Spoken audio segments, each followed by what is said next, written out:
Corruption is a horrible thing. Now, many of the people who were engaged in some of the most horrendous things around the world, well, they're getting nervous. From the halls of Hollywood to the darkest places in international politics, the heat is turning up on the Epstein list.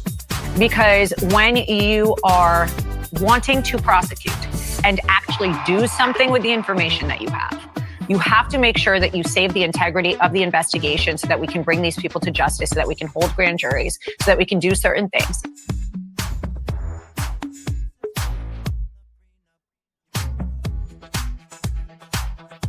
Hello, ladies and gentlemen, and welcome back to the Pro Channel, where we, as ever, endeavor to explain entertainment. Keeping you ahead of the culture curve is what we do. And folks, on few occasions, we don't mind going to places that just might send the others away. Folks, that's what we're doing today, and all we ask in return is that you consider clicking the like button. It's time for an update for why Hollywood might be shaking in their little Hollywood booties. Take a look at this. It's out of Fox News by Elizabeth Elkind. It says, feds accused of destroying Epstein evidence put on notice by GOP firebrand.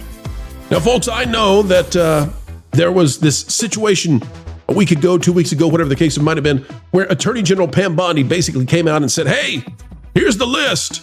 And everybody got all excited. And then really nothing happened. And that has left a very bad taste in the mouth of people across political aisles. But while that may be something that was dismaying to you, we've got some big news here. Let's take a look, and then I'm going to share with you some breaking news in terms of why that list might not currently be out, but why it might be very soon on the way.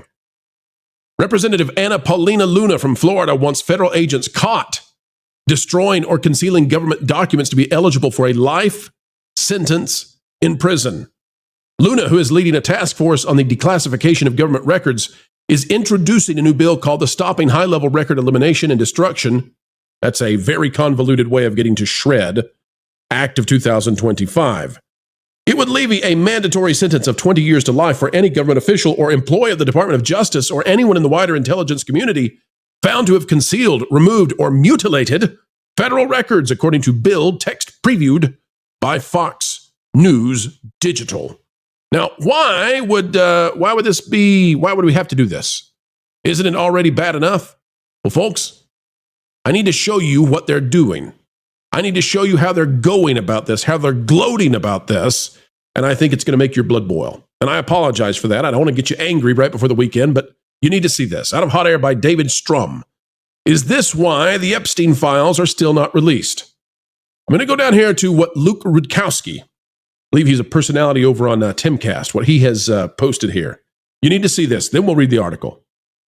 This is the FBI, the guy in charge of the New York field office, who had to be removed, allegedly, for not allowing the documents related to Epstein to be released to the Department of Justice. Now, all of that is alleged, but that is what is alleged. It's strongly alleged, to the point that this guy was removed. And I want you to see how he was treated as he left, and I think that's going to give you some idea of the level of corruption we are dealing with when it comes to the government, when it comes to people, transnational criminals, and people who are engaged in really bad conspiratorial evil. Honestly, here's how he was treated on his way out after being removed for refusing, allegedly, to hand over the documents related to Epstein. An extraordinary scene outside of the New York FBI office in the last hour. Assistant Director in Charge, James Dennehy, who was forced to resign under pressure this week, left the building to cheers from hundreds of his colleagues and the sound of bagpipes. He was forced out after clashing with Donald Trump's Justice Department after the removal of senior FBI leaders and requests for the names of agents who worked on the January 6 cases. He told those gathered that he will be their, quote, best cheerleader on the outside. We'll be watching for that. Another break for us. We'll be right back. Folks, now they've misdirected you a wee bit, I would say. They misdirected you because they said that it was about we won't say it here. They said it was about the January thing. It's not. It's the Epstein thing. He's removed for that reason. Folks, have you ever seen anybody get this kind of a celebration? People are walking Dozens of people walking, applauding, bagpipes playing.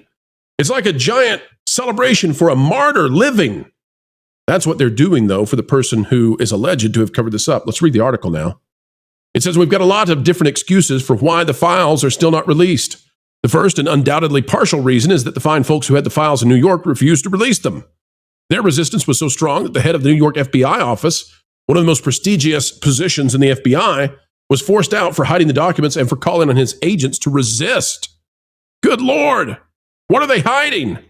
Pam Bondi's stunt, she's the Attorney General, it can only be called that, unfortunately, of releasing already public files to social media influencers backfired spectacularly. She still gets regular criticism for promising much and providing nothing. Let's go down, though. We've got something really important here. Bondi could have and should have lowered expectations and delayed a big production. Instead, her production landed like a preview of Disney's Snow White. Ah, not bad, Mr. Strum. Bondi has said they are going through a truckload of documents to redact names that should never be released, primarily those of victims and witnesses who have a right to privacy, or for our UK listeners out there, privacy. And that makes sense. It takes time to redact if you have thousands of documents, or probably tens of thousands of documents, as this was a huge case. However, Alina Habba provides a new twist, and we will have to see if it is real or another head fake. You can't dump all this documentation into the public realm if they will be used as evidence in a criminal prosecution, and such prosecutions are coming. Grand juries will be called, and the evidence will be laid out to them first, and then in court. We will play what Alina Habba had to say about this. Before we do, though, folks, before we do, and Alina, by the way, has represented Donald Trump as an attorney. Before we do, I just want to say that this, if it's true, would be nightmare fuel for Hollywood. And the reason that it would be nightmare fuel for Hollywood is because you've got two options here. And actually, both might get played.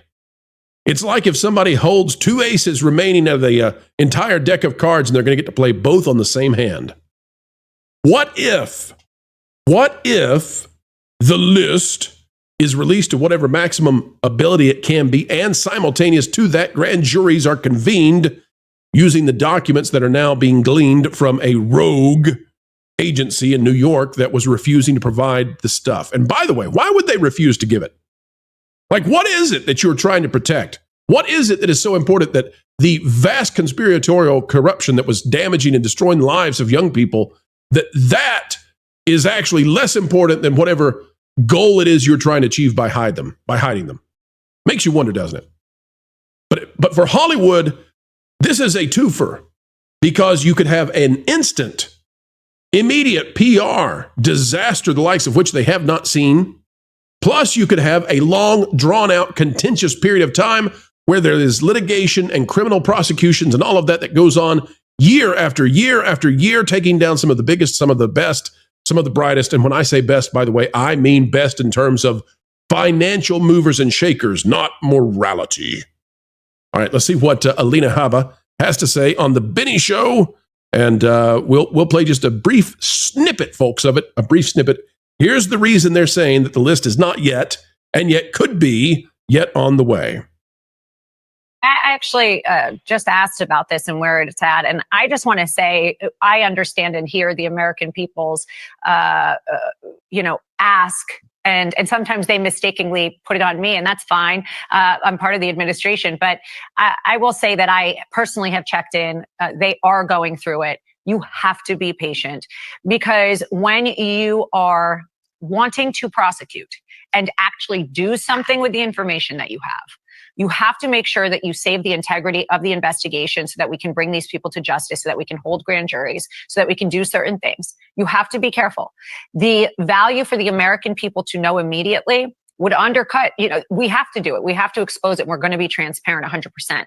But we also have to make sure we're not putting any children in danger, putting any minors that don't want and do not deserve to be publicly identified in danger, and making sure that we put forth the information that would still assist us in getting these individuals to justice.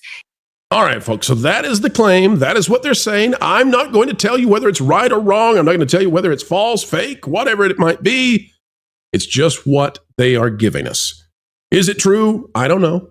But I'm giving it to you because it's coming from the administration. This is a representative of the administration. Some of you out there are fans of Benny. Some of you are not. I'm not here to weigh in on any of that right now, nor any of the other guests that have been on that show whatsoever.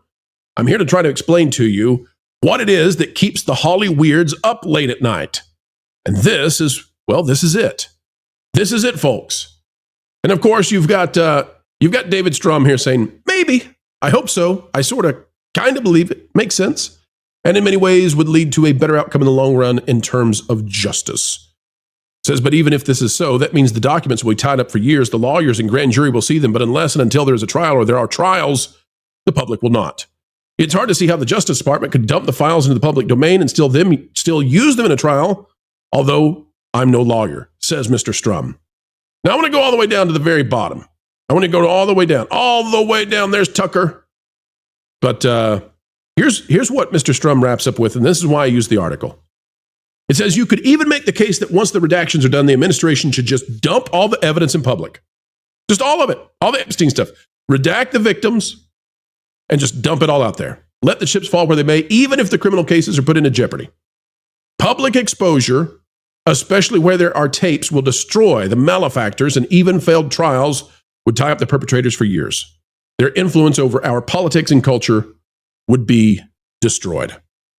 And folks, if there are people who engaged in this, and there are, and if they reign supreme over entertainment and over politics and over more, then we should be giving them every opportunity to exit that door and go into a place of absolutely irrelevancy, total irrelevancy, because they have been miscreants and partakers in deeds which should not be done even at the lowest levels of our society.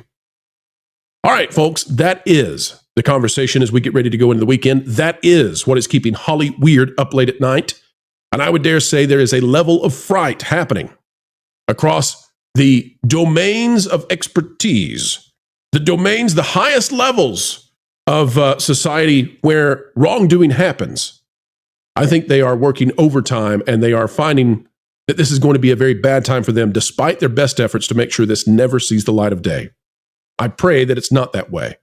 I pray that it is exposed to the world, because it would be a fantastic way of rooting out those who would put their hands and their ill wishes upon the most vulnerable among us. Let's fix that, and let's move forward, no matter if it pertains to politics or the Hollywood elites. All right, folks, that is the video for the day. We would love if you would drop a comment down below and let us know your thoughts today. And folks, like, share, subscribe, click it, stick it to the algorithms. It is the notification bell. This one was a heavy one. We've got more stuff about entertainment, fun stuff, franchises, and the things you love coming out over the weekend.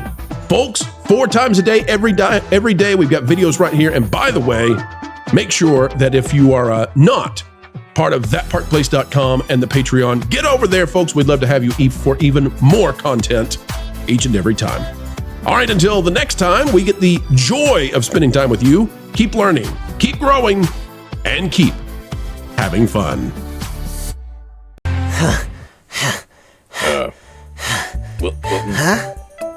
Wilton, what are you doing? Well, I was feeling really behind and uneducated on all the happenings in the entertainment world. So, I was trying to work out a solution, specifically around 12 p.m. Eastern Time. And, well, this is what I came to. That's not what that means. Oh.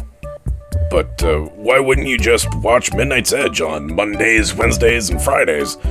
And on Tuesdays, on WDW Pro Channel, you got the Pro Show, and on Thursdays, you got That Park Place with Jonas and Vash. Jonas? That guy sucks. Well, feel free to jump in the chat and remind him of that regularly. I won't feel free. I am free, baby. But I think you forgot something important. What's that? On Wednesday nights at 9 p.m. Eastern Time, there's something really special that happens on Floros Under a Rock. Ah, right. Under a Rock, where we don't simply talk about entertainment. We actually try to be the entertainment. Which, I mean, Floral, you're actually kind of dragging the show down, you know what I mean? Well, theoretically, you and everyone else knows now what's happening at 12 Eastern Time throughout the week. Yep.